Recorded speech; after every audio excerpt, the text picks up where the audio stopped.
हमर जान दूसरा के मेहरारू हो गइल।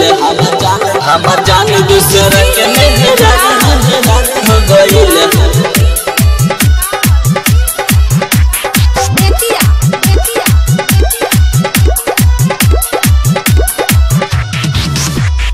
अखिया से आंसू गिरल दारू हो गइल।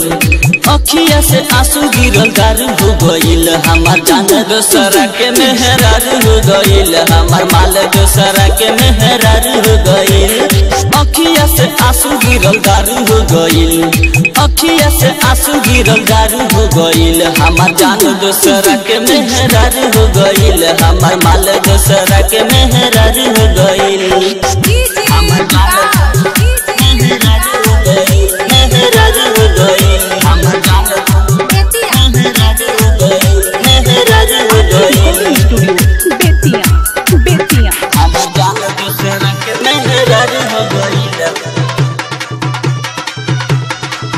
रहे बचपन के प्यारे साथे छोड़ल समार। रहे बचपन के प्यारे साथे छोड़ल समार।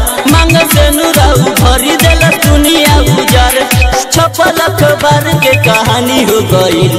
छपल अखबार के कहानी हो गइल। हमर माल दूसरा के मेहरारू हो गइल। हमर माल दूसरा के मेहरारू हो गइल। हमर जान मेहरारू हो गइल। हमर जान मेहरारू हो गइल। हमर जान दूसरा के मेहरारू हो गइल। हमर जान दूसरा के मेहरारू हो गइल। अब खानी अफसोस रहे हमारा में दोष। अब खानी अफसोस रहे हमारा में दोष। राइटर कोमल कहे बाटे इहो निर्दोष। लालन प्यार में बेकाबू हो गइल। हो लालन प्यार में बेकाबू हो गइल। हमर जान दूसरा के मेहरारू हो गइल। हमर माल दूसरा के मेहरारू हो गइल। अखिया से आंसू गिरल दारू हो गइल। अखिया से आंसू गिरल दारू हो गइल। हमर जान दूसरा के मेहरारू हो गइल। हमर माल दूसरा के मेहरारू हो गइल। अखिया से आंसू गिरल दारू हो गइल।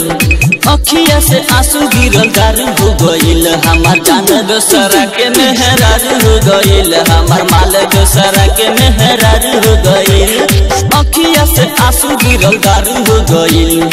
अखिया से आंसू गिरल दारू हो गइल। हमर जान दूसरा के मेहरारू हो गइल। हमर माल दूसरा के मेहरारू हो गइल। आपकी रिकॉर्डिंग स्टूडियो बेतिया।